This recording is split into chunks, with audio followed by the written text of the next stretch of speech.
Assalamualaikum warahmatullahi wabarakatuh. Kembali lagi bersama saya di channel Perisai Nusantara TV. Sahabat, ada pernyataan menarik yang juga saya anggap bahwa pernyataan yang sangat memprihatinkan dari seorang Profesor Ikrar Nusabakti, di mana dalam konten kali ini beliau menyatakan bahwa mulai dari tahun 78 Prof Ikrar ini belajar soal ilmu politik dan baru pertama kali dalam sejarah menemukan orang seperti Joko Widodo, orang yang tidak tahu balas budi, ibarat kacang yang lupa akan kulitnya. Dan bahkan dalam video ini Prof Ikrar Nusabakti sangat menyayangkan sikap yang kemudian diperlihatkan oleh Bapak Joko Widodo. Namun saya menyimak bahwa sejak tahun 78 Prof Ikrar ini belajar ilmu politik, ada yang terlewat dari ilmu yang kemudian dipelajarinya. Ada pengetahuan yang tidak didapatkan oleh Prof Ikrar Nusabakti, yakni bahwa dalam politik tidak ada kawan dan tidak ada lawan yang abadi. Hari ini kita bisa berkawan, tidak menutup kemungkinan besok akan menjadi lawan. Dan juga penting untuk kita evaluasi secara bersama bagaimana kemudian statement-statement yang dikeluarkan oleh Ibu Megawati ketika Bapak Joko Widodo sebagai Presiden di Republik Indonesia. Bapak Joko Widodo dianggap sebagai boneka. Bapak Joko Widodo seolah-olah tidak dihargai sebagai seorang presiden, dan seenaknya Ibu Megawati menyinggung perasaan Bapak Joko Widodo beserta keluarganya, dan saya anggap bahwa itu adalah satu alasan yang kemudian membuat Bapak Joko Widodo bersama keluarga tidak hanya tidak sejalan dengan partai politik PDIP, akan tetapi juga menentang apa yang kemudian menjadi usungan dari partai banteng tersebut. Atas statement yang dikeluarkan oleh Prof Ikrar, Pak Sujiwo Tejo menanggapi dengan cukup serius, namun berisi candaan, karena Pak Sujiwo Tejo menanggapi hal tersebut dalam keadaan sudah hilang akal pikirannya, karena beliau mempertegas bahwa ada pepatah Minang yang kemudian mengatakan bahwa ketika seseorang memiliki anak maka separuh dari akalnya itu hilang, dan ketika seseorang itu mempunyai cucu maka sudah pasti hilang akalnya. Berarti Pak Sujiwo Tejo hari ini menanggapi statement yang dikeluarkan oleh Prof Ikrar Nusabakti dalam kondisi sudah tidak berakal namun sangat menyentuh, dan saya anggap ini mempermalukan statement yang dikeluarkan oleh Prof Ikrar Nusabakti. Jadi seperti apa video pernyataan yang disampaikan oleh Prof Ikrar dan bagaimana Pak Sujiwo Tejo menanggapi hal tersebut, kita simak videonya berikut ini. Ya, saya ingin mengungkapkan ini begini Bang ya. Saya ini belajar ilmu politik tuh dari tahun 78 ya. Nih ya, EG tahu lah. Saya masuk UI itu tahun 78 sampai sekarang itu sebagai student of political science and international relations. Itu nggak ada itu dalam sejarah ya, orang yang seperti Jokowi itu. Maksud saya orang yang sudah dibantu oleh sebuah partai politik ya, dari tingkatan yang wali kota, kemudian jadi gubernur, jadi presiden, dia minta anaknya jadi wali kota di Solo, dikasih juga, dia minta mantunya jadi wali kota Medan, dikasih juga ya. Tapi begitu di akhir masa jabatannya ya, itu kemudian dia malah bukan hanya tidak sejalan dengan partainya, tapi malah bertentangan dengan partainya ya. Makanya saya bilang kasus Jokowi ini is very extraordinary ya, the only one maybe in the world ya, in the world. Oke. Mungkin disclaimer dulu, saya sekarang cucu sudah 3, anak 5. Ada pepatah Padang, teman Minang saya mengatakan bahwa kata orang Minang itu, orang yang punya anak itu hilang setengah akal, orang yang punya cucu hilang seluruh akalnya. Gitu. Nah, tanggapan saya ini tanggapan yang sudah orang yang hilang akalnya, karena semua pakai akal. Tetapi saya bangga karena Rumi pernah bilang, tangga menuju langit adalah kepalamu, maka letakkanlah kepalamu di bawah telapak kakimu. rasio letakkan di bawah kaki. Oke, soal utang rasa saya nanti Pak Ermus juga saya tanggapi.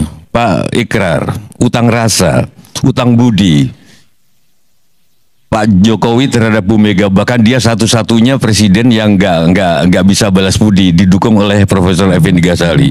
Saya bukannya mau mendukung Jokowi, saya nggak ada urusan sama politik, karena siapapun presidennya saya nyari makan sendiri. Ketepukan nyari, nggak ada yang promosiin dalang, saya sendiri yang dalang, nggak ada presiden yang warrior generasi. Saya siapapun presidennya. Dan saya berpendapat bahwa kalau kita menganut sistem Pancasila, maka pakailah surat Alam Nasroh Laka Sodrak ayat terakhir, wa ila rabbika farghab, dan kamu jangan bergantung pada siapapun kecuali pada Tuhan. Saya tidak pernah berdoa agar Pak Karni ngundang saya supaya saya dapat duit. Saya cuma berdoa, Tuhan bahwa duitnya dari mana terserah kamu. Sore ini saya diundang, saya dapat duit. Saya nggak pernah tergantung. Baru cucu 3 udah bijak nih, apalagi cucu 6. Makanya. Nah, soal balas budi ternyata begini Pak Karni. Ini saya bukan menghibur Pak Jokowi ya. Sorry, saya nggak ada urusan sama Pak Jokowi, sama Bu Mega. Tapi orang yang dibudiin dan jadi, kemungkinan dia memang punya potensi untuk jadi. PDI bisa aja memilih wali kota manapun waktu itu. Mungkin karena kepentingan yang dibilang oleh saudara namamu? Boni Hargen, bahwa dia personifikasi dari akar rumput. Setidaknya dicitrakan sebagai tukang kayu, carpenter, oke? Ada itunya Pak Ikra. Sehingga kalau dalam logika kebalik, PDI juga utang budi ke Pak Jokowi. Sama. Saya tidak bisa mengatakan The Crazy Rich Prios Roni utang budi sama keluarga Cendana, Caroni. Mungkin kalau dia memang dibantu dulunya, tapi kalau dia nggak punya jiwa petarung juga nggak akan sampai begini. Begitu juga Surya Paloh, sehingga dapat Freeport, proyek dan lain. Bambang Susatyo dibantu, kalau nggak salah dia pernah cerita, oleh Agung Laksono, oleh Bakri, sehingga dia naik. Tapi kalau dia nggak punya jiwa itu nggak bisa. Sehingga kalau misalkan yang membantu itu mengungkit-ungkit, saatnya aku punya potensi memang. Bantuanmu adalah lantaran dari Tuhan yang diberikan, bukan karena satu-satunya, karena aku memang punya potensi. Dengan segala hormat kepada Bahlil, Bahlil itu susah waktu kecilnya, bahkan dihina-dina, kurang makan, jiwa petarungnya ada apapun, bukan soal dokternya ini. Jadi kalaupun dia dibantu oleh seseorang untuk naik, dia punya jiwa petarung itu. Bijak nggak Pak Karni? Ini cucu 3, baru kalau 6, baru cucu 6 gitu. Karni pasti pernah dibantu sehingga masuk Forum Keadilan, masuk Tempo. Tapi kalau yang ngebantu itu, Karni itu nggak bisa balas budi, selalu mungkin itu ke saya. Karni itu lihat sekarang, wah punya ini, nikahnya aja putranya di Borobudur, Hotel Sujiwatejo aja nggak bisa gitu. Nah, kalau aku punya ketemu orang kayak gitu Mas Gerar, kalau gitu saatnya Pak Karni bisa melupakan Anda, karena Anda mengungkit-ungkit terus. Mungkin itu yang terjadi dengan Mega sama aku. Deket juga sama Bu Mega. Enggak, ini kita cuman yang kedua Pak Ermus tadi soal jabatan melekat. Paling jelas itu pas Pampres. Pas Pampres nggak bisa dicontohkan dengan seseorang yang ketika misalkan datang ada Khalifah, ini lampu, kamu mau ngomong apa pribadi? Oke, lampu aku matiin karena yang biaya ini negara. Atau contoh Khalifah lain, ada bolpen ini punya negara, bolpen ini punya pribadi. Kamu punya masalah apa pribadi? Oke, tanda tangannya pakai yang ini karena ini bolpen pribadi, yang ini bolpen negara. Pas Pampres nggak bisa dimatiin. Walaupun ketika Pak Prabowo ngomong di depan Pak Lutfi sama Taci Yasin, tapi kayaknya dalam tekanan sih wajahnya itu. Kayaknya loh, sorry kalau salah. Tanpa lencana, tapi di sekitar itu ada pas Pampres. Aku nggak ngerti logika Pak Bagja, nggak bisa dipisahkan karena pas Pampres bukan kayak pena di Khalifah itu yang ada satu pena satu terus lampu dimatiin misalnya, dia nyala terus kalau enggak. Ingat nggak waktu Pak Jokowi 2 periode Pak Ermus? Ada KPU membolehkan Pak Jokowi kampanye pakai mobil pesawat kepresidenan. Ingat nggak? Periode kedua, kampanyenya boleh. Saya pertama marah dengar, tapi aku pikir-pikir, presiden ini Kalau mati gimana gitu loh. Kalau keamanannya gak ada, makanya dia boleh pakai pesawat kepresidenan untuk kampanye dirinya. Ingat waktu itu. Jadi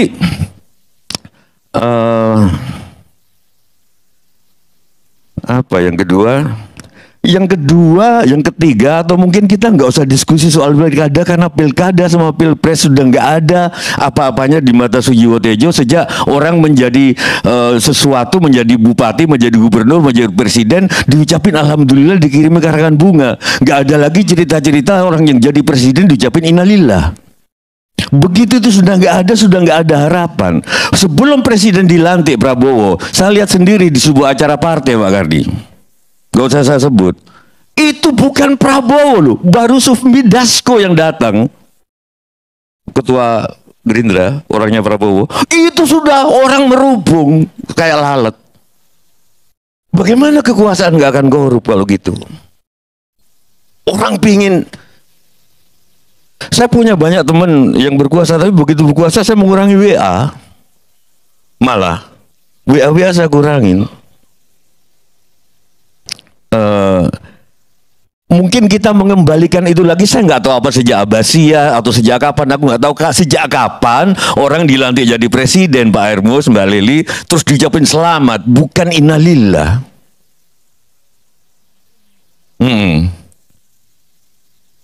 Sejak itu saya nggak terlalu menaruh harapan pada dunia politik, Pak Karni. Apa ya? Soal presiden endorsement udah, hilang akal. Nah, cucu udah. Yang terakhir saya baru dari seorang kiai di Jawa. Di rumah kiai yang sangat sederhana ini, Profesor Ikra, Profesor Effendi, Boni. Itu bukan cuma pernah datang Pak Jokowi, Pak Prabowo juga datang ke situ waktu masih bersaing dengan Pak Andika, pernah ke situ, Ganjar juga ke situ. Dan semua didoakan untuk jadi. Terus saya tanya kemarin, sebenarnya ketika berdoa untuk jadi itu doanya apa sih? Saya tanya, ya doaku semoga kalau ini baik, jadikanlah. Kira-kira gitu. Bisakah nggak kita sekarang rakyat begitu? Kalau memang baik, Pramono jadikanlah. Kalau memang baik, Ridwan Kamil jadikanlah. Kalau memang baik untuk semua, Pak Andika jadikanlah. Kalau memang baik untuk semuanya, siapa? Pak Lutfi jadikanlah.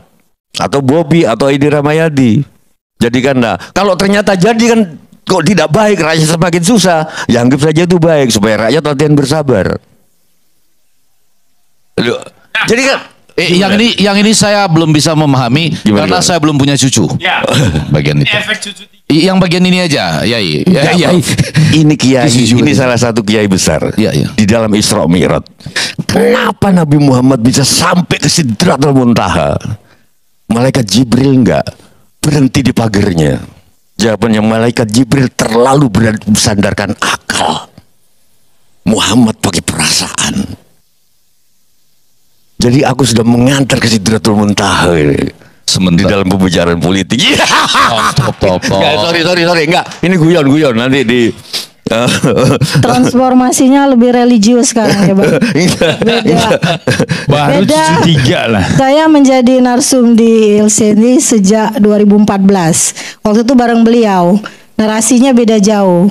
Tapi sekarang dia punya 3 cucu, saya 5 cucu saya. Bedanya itu. Tapi kenapa masih rasional? Tadi sangat rasional. Berarti pepatah Minang itu salah. Orang yang punya anak hilang setengah akalnya, yang punya cucu hilang akalnya. Udah profesor soalnya. Udah profesor soalnya. Profesor kan juga harus punya perasaan. Iya. Gitu. Boleh saya tanggapi sedikit aja? Oke. Bang Karni. Jadi kita kalau di dalam sosiologi ada dikenal dengan status dan peran. Jadi kita harus lihat status kita. Prabowo statusnya adalah presiden. Berarti berperan untuk semua warga negara. Jadi kalau didukung salah satu kandidat, dia harus dukung kandidat lain. Ketika seseorang melakukan peran tidak sesuai dengan statusnya, maka akan terjadi disorder sosial. Jadi oleh karena itu, Pak Prabowo harus melihat pada posisi dia sebagai presiden. Presiden untuk semua para kandidat yang berkompetisi. Jadi sejatinya, sejatinya tidak memberikan dukungan kepada siapapun. Itu yang saya maksud sebagai presiden. Kecuali bukan presiden lagi, misalnya seperti itu. Demikian. Aku menyayangkan bahwa Pak Prabowo dan timnya lupa bahwa masyarakat sekarang lupa bahasa simbol. Terjadi di rumah makan Garuda Padang waktu ketemu Ridwan Kamil di Jakarta. Mungkin pesannya ini loh, aku Garuda. Publik sekarang nggak mikir ke situ. Kan maksudnya kenapa nggak di Lamun Ombak? Kenapa nggak di Sabar Menanti? Kenapa nggak di Sederhana? Kenapa kok di Garuda? Wah, ini lambang. Publik ternyata nggak sampai ke situ. Oh, ternyata berarti Ridwan Kamil itu Garudais. Enggak. Yang kedua, Profesor Ermus agak melakukan bias tadi dengan mantan Presiden Jokowi nggak boleh endorse. Mantan Presiden Megawati boleh, alasannya ketua partai, gimana itu? Nah, kalau dia sebagai ketua partai, mau tak mau harus berpolitik sesuai dengan partainya. Bagaimanapun partai itu adalah bagaimana memperoleh kekuasaan. Kan itu prinsip partai kan? Lalu kalau Pak Jokowi itu bukan ketua partai. Nah, kalau dia memberi dukungan silahkan saja, tapi akan lebih baik ketika Jokowi menempatkan dirinya sebagai guru bangsa, karena dia bukan ketua umum partai. Pak Jokowi bukan ketua umum partai, tapi dalam tanda kutip ketua umum partai-partai. Nah, saya menanggapi sedikit, Prof. Ya, saya merasa perlu menanggapi. Saya kira di situ nanti memang benar bias, karena jabatan ketua umum partai itu tidak bisa membatasi atau melonggarkan hak seseorang sih, Prof. Emrus. Jadi apa yang dilakukan oleh Ibu Mega atau Pak Jokowi itu sama, itu hak sebagai warga negara, apakah dia ketua sebuah organisasi atau tidak, untuk terlibat di dalam politik. Ya, jadi tidak ada masalah. Sama halnya ketika kita mendiskusikan, termasuk dari dimensi etika, Prof, soal Pak Prabowo mendukung Pak Lutfi di Jawa Tengah misalnya. Tadi selain kita bicara secara hukum, tidak ada undang-undang yang mengatur dan membatasi itu secara tegas. Yang kedua, dari aspek etika, kalau menurut teori Waldo soal tingkatan tanggung jawab moral atau tanggung jawab etis seorang pejabat publik, dia harus tanggung jawab terhadap negara, terhadap konstitusi, terhadap kepentingan umum, terhadap kelompok, keluarga, dan diri sendiri, dan seterusnya. Ada 12 tingkatan. Nah, saya kira di sana Pak Prabowo bisa saja mengatakan bahwa saya punya tanggung jawab moral terhadap publik Jawa Tengah terutama, maka saya harus berbicara, saya harus menyatakan posisi politik saya supaya orang-orang mengikuti. Karena kalau kandidat saya yang menang, maka Jawa Tengah akan maju. Kurang lebih begitu. Lalu kemudian begitu juga dengan Ibu Mega. Saya punya tanggung jawab moral, saya harus turun. Nah, tapi pertanyaannya adalah ketika mereka ada di panggung itu, mereka serentak punya peran dan jabatan tertentu yang terbawa otomatis di situ. Satu sebagai presiden, sebagai... Saya sendiri sampai hari ini tidak menemukan satupun alasan untuk menyalahkan Pak Prabowo di dalam situasi itu. Karena memang tidak ada undang-undang yang melanggar. Dari aspek etika pun tidak. Karena di situ juga ada tanggung jawab moral dia untuk membesarkan partainya, kelompok, kepentingan kelompok. Di dalam tanggung jawab moral menurut Waldo ada tanggung jawab terhadap kepentingan kelompok, tanggung jawab terhadap kepentingan publik, tanggung jawab terhadap kepentingan negara, dan sebagainya. Bisa saja ada imajinasi di kepala Pak Prabowo bahwa dengan saya terlibat, maka yang menang adalah orang yang peduli terhadap kepentingan umum. Orang yang bisa membangun demokrasi. Nah, itu kan dimensi berpikir dia dan hak dia sebagai individu dan warga negara.